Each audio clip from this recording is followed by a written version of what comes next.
Dear friends, I welcome you all in Vimuti centre of excellence. आज हम एक बहुत ही इंटरेस्टिंग टॉपिक को डिस्कस करने वाले हैं, that is different areas in a building construction project. और इस टॉपिक को हम डिफरेंट पर्सपेक्टिव से डिस्कस करेंगे, सच एज एक प्रोजेक्ट टीम के लिए इसकी इम्पोर्टेंस क्या है, what to know about why it should be known to a project team. Second, with perspective of customer, what are the different challenges associated and what are the different government provisions जो कि RERA 2016 के बाद implement की गई है।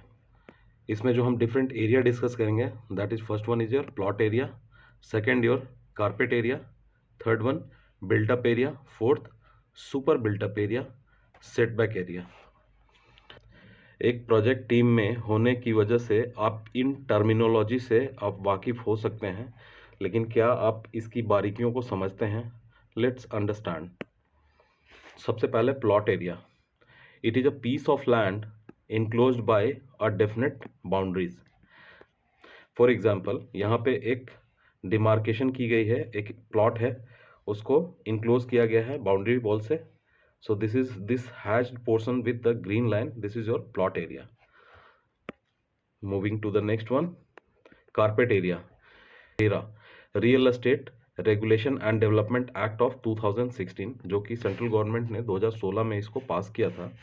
अब इसके हिसाब से कारपेट एरिया में क्या क्या होता है? It includes the internal partition wall, kitchen, bedroom, bathroom, cup boards, staircase with in your property.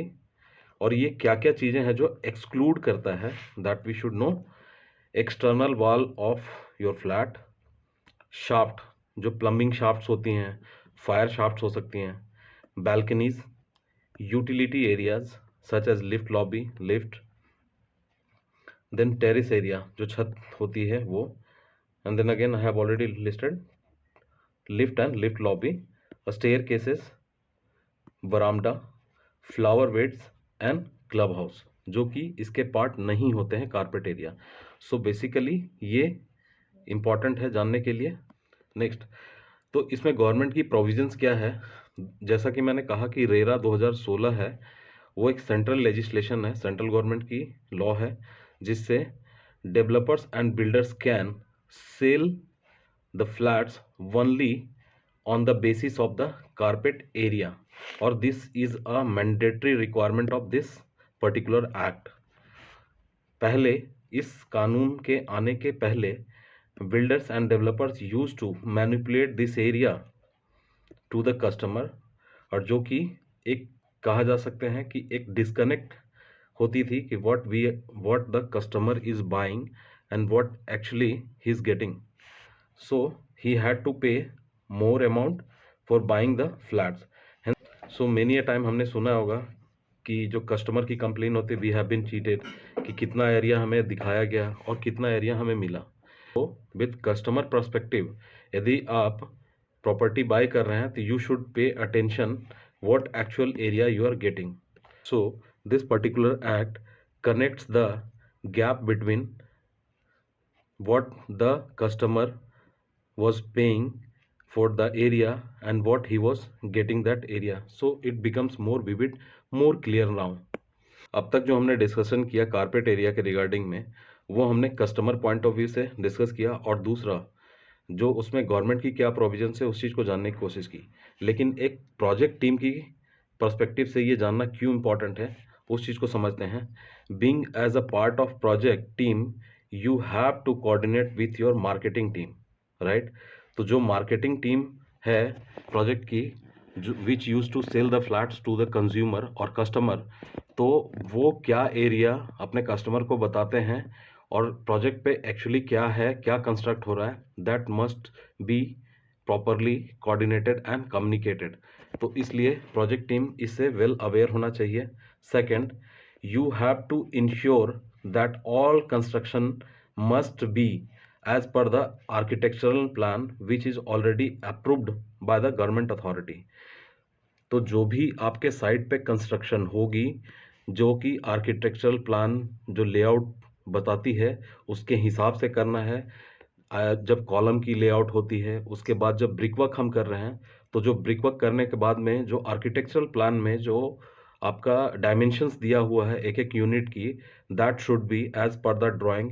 It is the responsibility of the project team. It is must be ensured, और ये होना ही चाहिए. तो इसलिए एक प्रोजेक्ट टीम को इन terminology से भली भांति बारीकी से वाकिफ होना चाहिए. Many times I have seen in my career कि साइट पे कंस्ट्रक्शन डिफेक्ट होने की वजह से, लेआउट प्रॉपर नहीं करने की वजह से, कभी वॉल तो कभी कॉलम की लेआउट प्रॉपर नहीं होने की वजह से जो इंटरनल डायमेंशंस है फ्लैट के रिड्यूस हो जाते हैं. तो जब फ्लैट की डिलीवरी होती है उस समय क्या होता है कि customer come in dispute with the developers की ये जो हम लोगों को दिया गया है that area is getting reduced, और हमें जितना पे हमको सेल किया गया था उससे ये हमें कम मिल रहा है. तो as a project team we have to be very much sure कि जो भी अप्रूव्ड प्लान है, जो आर्किटेक्चरल प्लान में डायमेंशंस मार्क किए गए हैं, उसी के हिसाब से आपकी कंस्ट्रक्शन एक्टिविटी होनी चाहिए. Right.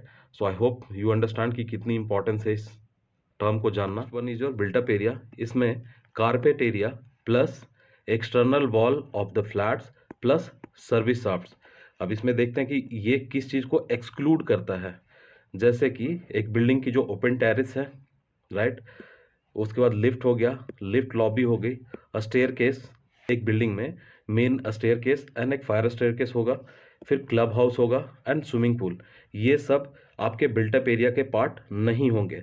So your built up area जो होती है 10 से 15% तक ज़्यादा होती है योर कारपेट एरिया का. Right. So moving to the fourth one, that is a super built up area. अब यहाँ पे एक छोटी सी चीज़ को with one example I will try to explain. और एक पहले इसको जान ले कि बिल्टअप एरिया जो होता है उसमें हम एक कॉमन प्रोपोर्शनोट को जब जोड़ते हैं that become your super built up area. Let's, जो मैं सिचुएशन डिस्कस कर रहा हूँ this is not an arbitrary situation, this is a real kind of phenomena जो कि होता है. तो कोई एक फ्लैट जो 10 साल 15 साल पहले बन रहा होगा, ठीक है, उसको मैंने ऑप्शन ए में लिया है, और जो अभी कंस्ट्रक्ट किया जा रहा है, ठीक है, उसको मैंने ऑप्शन बी में डाला है. लेट सपोज ऑप्शन ए में 800 स्क्वायर फुट एरिया है जिसकी वैल्यू 50 लाख रुपीज़ है. तो आप इसको जब डिवाइड करेंगे तो आप देखेंगे पर स्क्वायर फुट एरिया जो है 6250 आ रहा है. उसी तरह ऑप्शन बी में जो नाउ बीइंग कंस्ट्रक्टेड, तो उसमें एरिया जो ले रहे हैं 1100 स्क्वायर फुट एरिया है, value of the flat is 55 lakh rupees. अब रेट को आप जब डिवाइड करोगे तो आप देख रहे हो कि यहाँ पे 5000 पर स्क्वायर फुट एरिया आ रहा है. और जब दोनों को आप कंपैरिजन करके देखेंगे तो this option B seems to be better. But आपको यहाँ पे ध्यान देने की एक बात है जो मैं यहाँ पे डिस्कस कर रहा हूँ. आप देखेंगे कि you are getting more area, ठीक है, but this is actually situation of super built up area the developer is talking about, not the carpet area. So being as customer you should pay attention कि जो आप flat ले रहे हैं, आपसे discussion में सुपर बिल्टअप एरिया की बात हो रही है या कारपेट एरिया की बात हो रही है. जब सुपर बिल्टअप एरिया की बात जब मैं कर रहा था यहाँ पे कॉमन प्रोपोर्शनेट, तो आप देखेंगे कि यहाँ पे एक कंसेप्ट आता है दैट इज कॉल्ड लोडिंग.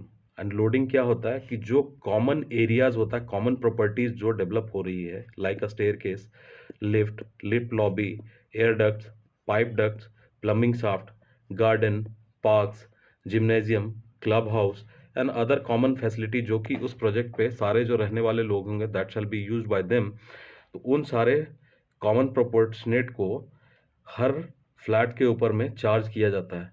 इसलिए ये जो एरिया आपको दिखता है 1100 स्क्वायर फुट एरिया एग्जाम्पल के तौर पे, तो ये ज़्यादा दिखता है, बट एक्चुअली जब आप देखेंगे तो actually what you are getting as a carpet area वो कम मिलता है. तो इन चीज़ों को ध्यान रखनी चाहिए कि आप सुपर बिल्टअप एरिया की बात की जा रही है आपसे या आपको कारपेट एरिया की बात की जा रही है. Right. So and due to this loading factor super built up area generally क्या होता है 20 से 40% तक बढ़ जाता है किसका, कारपेट एरिया का. Right. Last one let's discuss setback distance.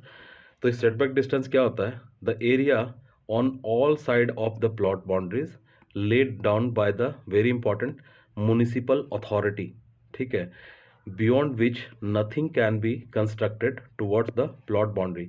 जैसे जो आपकी बिल्डिंग है, बिल्डिंग से आपकी बाउंड्री वॉल तक, प्लॉट की जो बाउंड्री वॉल है वहाँ तक एरिया को एज इट इज़ छोड़ना होता है, उसके पर्पस होते हैं, और वो कितना डिस्टेंस छोड़ना होता है that is being decided by the local municipal authority, और वो हर अलग स्टेट के लिए में वैरी। ठीक है, तो जनरली जब भी आपके आर्किटेक्चरल प्लान होते हैं तो इट विल क्लियरली मार्क कि आपके प्रोजेक्ट पे हर तरफ से प्लॉट बाउंड्री में कितना कितना सेटबैक डिस्टेंस को छोड़ना है। That is will decided by the your municipal authority. और इसका इंपॉर्टेंट चीज समझना चाहिए कि इसका पर्पस क्या होता है। इसका पर्पस होता है कि बिल्डिंग को daylight and fresh air at a street level properly मिले। And why it is so important, this is to reduce the consumption and requirement of your electricity. तो इस तरह से म्युनिसिपल अथॉरिटी जो है try to optimise the electrical requirements and consumption for a particular project. इस तरह से आप सोच के दे सकते हैं कि एक स्टेट को जो इलेक्ट्रिसिटी प्रोवाइड करती है एक सिटी में या पूरे स्टेट में, तो उसके लिए जो बर्डन होता है उसको किस तरह से ऑप्टिमाइजेशन किया जा सकता है। तो आप इस चीज़ को समझ सकते हैं कि this is a very essential component, setback distance. So friend, I try to explain this simple terminology, but it caters very significant role while a building construction is going on. तो नोमेनक्लेचर जानने से नहीं होता है, उसकी बारीकियों को और उसकी इम्पोर्टेंस को समझना बहुत ज़रूरी होती है। So I just try to explain this all things. I hope this found to be informative and knowledgeable to you. For more valuable and knowledgeable contents, please like and subscribe my channel. Thank you for watching it.